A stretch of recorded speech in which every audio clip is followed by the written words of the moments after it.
Last में revision is the most important. Syllabus कर लोगे एक बार को, बहुत लोग सिलेबस कर लेते हैं, बट जो रिवीजन ढंग से करेगा ना उसी का सिलेक्शन होगा, उसी की अच्छी परसेंटाइल आएगी, वही जेई मेंस भी फोड़ेगा, वही जेई एडवांस भी फोड़ेगा, बिकॉज रिवीजन का कोई तोड़ नहीं है भाई। तो जितना ज्यादा समय रिवीजन के लिए मिले उतना सही है। अब 12th का सिलेबस शुरू हो रहा है और 12th के सिलेबस में जो लोग हमारे साथ जुड़ गए हैं, जो लोग बेटा बीच में जिनका कहीं ना कहीं जो इस ट्रेन पे से पटरी पे से उतर गए थे और जेई की तैयारी सही से नहीं हुई थी, ड्रॉप तो लिया था बट सही से नहीं कर पाए थे, तो क्या सर मेरे पास अभी भी चांस है? हमारे लिए क्या स्ट्रैटेजी होनी चाहिए? अगर हमने अभी तक ड्रॉप ईयर में बहुत ज्यादा ढंग से तैयारी नहीं करी, हमने 11th एक तरह से मान ही लीजिए कि बर्बाद ही कर लिया, 11th का पोर्शन 2-3 चैप्टर बस करे हैं, उसके बाद हमारा वेस्ट हो गया है, तो क्या हम अभी भी कर सकते हैं? सो मेंस एटलीस्ट क्या हम अभी भी क्लियर कर सकते हैं? एडवांस का तो बाद में देख लेंगे। तो मैं देखो रियलिस्टिक बात कर रहा हूं। एडवांस अगर तुम ये सोचो कि सर मैं सिर्फ 12th के बेसिस पे एडवांस कर लूंगा, तो वो नहीं हो पाएगा।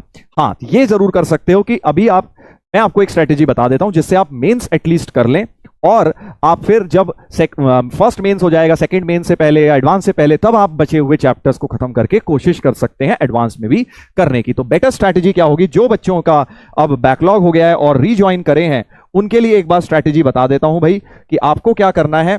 आपको सबसे पहले तो 12th को अच्छे से करना है, ठीक है? जो भी अब चैप्टर करने हैं हमें, उसमें ये नहीं कि उसमें भी बैकलॉग बना लिया सर, अब दोबारा स्कोप नहीं है बेटा। अब तुम्हारे पास एक बार हो गया, एक लाइफलाइन मिलनी थी वो तुम ले चुके हो लाइफलाइन, अब तुम्हारी ये लास्ट लाइफलाइन चल रही है, अब इसके अंदर ही तुम्हें गेम पूरा खत्म करना है।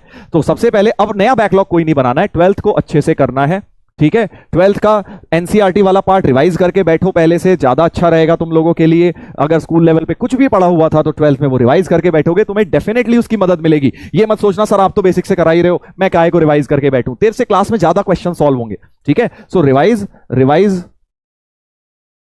बोर्ड लेवल को रिवाइज करके बैठिए बिफोर क्लास।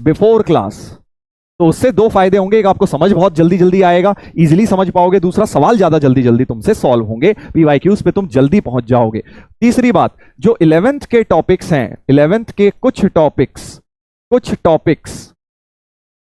आप अभी भी कर सकते हैं, क्योंकि अभी भी 11th के मैंने तुम्हें अगर देखा जाए तो सेट बचा हुआ है, और क्या बचा है भाई? सेट स्टैटिस्टिक्स बचा हुआ है, कॉम्प्लेक्स नंबर। तो ये 3 टॉपिक्स तो अभी आपके बची गए, 3 टॉपिक तो हमारे रिमेनिंग ही हैं, ठीक है?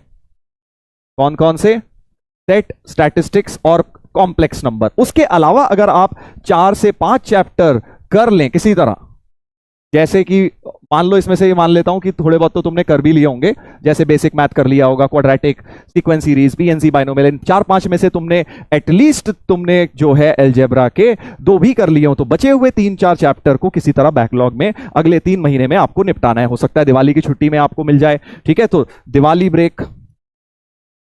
ब्रेक जो आएगा उसमें आपको इनमें से 2-3 चैप्टर निपटाने हैं। तो कहने का मतलब यह है, कोऑर्डिनेट छोड़ दो, कोऑर्डिनेट भूल जाओ अभी तुम, ठीक है? जो लोगों की बात कर रहा हूं जो ब्रेक लगा चुके हैं, आपको कोऑर्डिनेट के अलावा जो शुरू के चैप्टर्स हैं उनका किसी तरह बैकलॉग निपटा लेना है। सर कोऑर्डिनेट पूरी छोड़ जा फर्स्ट मेंस के लिए, कोई बात नहीं, तू अगर सिर्फ 12th कर लेगा और 11th के 4-5 चैप्टर कर लेगा और ये 3 कर लेगा, 8 चैप्टर्स होगा 11th के बेटा। इसमें से 11th के 7-8 सवाल तुम्हारे पक्के हैं, 7-8 सवाल पक्के हैं, ठीक है? और बचे हुए 12th में तुम्हारे लगभग 12-13 सवाल पक्के हैं। तो बचा मोटा 4-5 सवाल ही तो बचे तुम्हारे एग्जाम में, तो वो छोड़ देना, कोई बात नहीं, ठीक है? वो उसके अलावा भी आप जेई में आराम से 20 में से अगर 15 कराए, 90%, 95, 98, 99 परसेंटाइल आपकी आराम से बन सकती है, ठीक है? यस,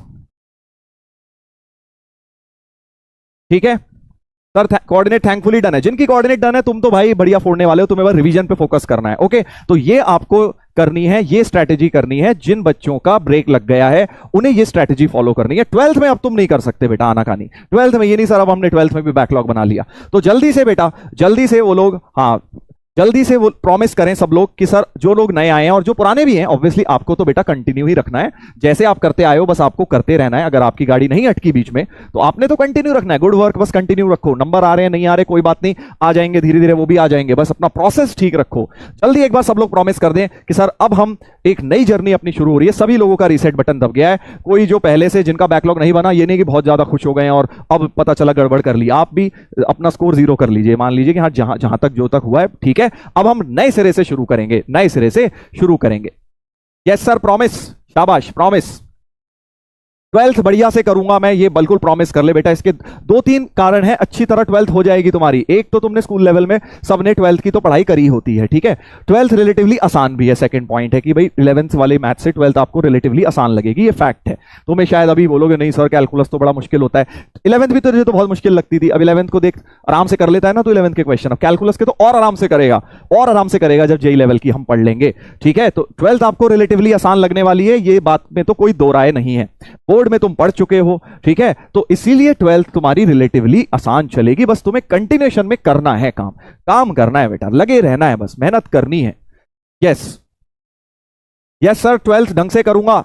अब प्रॉमिस कर दिया यार, अब प्रॉमिस ब्रेक नहीं होना चाहिए। ये नहीं, ये नकली प्रॉमिस मुझे नहीं चाहिए कि सर हाँ चैट पे ही तो लिखा था, क्या फर्क पड़ता है। आप अपनी नोटबुक में लिखिए कि मैं सर से प्रॉमिस कर रहा हूं कि मैं अगले 3 महीने तक बिल्कुल डट के पढ़ाई करूंगा, डेली 12 घंटे पढ़ाई करूंगा। लिखो अपनी नोटबुक में, सब लोग लिखो कि सर मैं 12 घंटे पढ़ूंगा, मैं 12 घंटे पढ़ूंगा आज से मैं 12 घंटे पढ़ूंगा। और मैं अब अपना बिल्कुल चेंज कर दूंगा प्रोसेस, जो बच्चों का नहीं हुआ था सही और जिनका सही हो चुका है, आप ये लिखिए कि मैं 12 आवर्स कंटिन्यू करूंगा पढ़ना, मिनिमम 12 से 15 हो जाए बहुत। 15 से ज्यादा करना ही नहीं कभी भी अपने को, क्योंकि फिर आउटपुट आना बंद हो जाएगा बेटा। ड्रॉप ईयर में 15 बहुत होते हैं, मतलब 15 भी मैं तो कह रहा हूं बहुत ही एक्सट्रीम केस में है। आप अगर 12 भी कर लें बहुत होता है बेटा, बहुत होता है 12 घंटे। अगर आप ढंग से पढ़ाई कर रहे हैं ना, 12 आवर्स आर ऑल्सो इनफ। ठीक है, बहुत बढ़िया बहुत बढ़िया।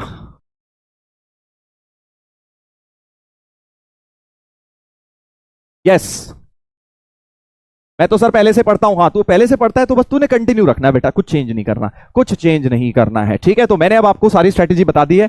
अपने को मोटा मोटा ये सोच के चलना है कि हम अभी 12th अच्छी तरह करेंगे और बोर्ड लेवल की प्रैक्टिस पहले से थोड़ा रिवाइज करके बैठेंगे। और हम लोग जो 11th के टॉपिक हमारे वेस्ट हो गए तो 3 तो अभी आने वाले हैं, उन्हें वेस्ट नहीं होने देंगे। और 4-5 जो चैप्टर्स हम एल्जेब्रा वाले थे उनमें से 2-3 मैं मान रहा हूं आपने करे ही होंगे। बैकलॉग पहले दिन से थोड़ी बना लिया होगा, 1-2 चैप्टर के बाद बनाया होगा। बेसिक मैथ, क्वाड्रेटिक, ट्रिगो शायद इतना तो कर ही लिया होगा तुमने। और उसके आगे के अगर सीक्वेंस सीरीज, पीएनसी, बाइनोमियल, इन सब का बैकलॉग बन गया है तो उन्हें दिवाली ब्रेक में हम निपटाने की कोशिश करेंगे।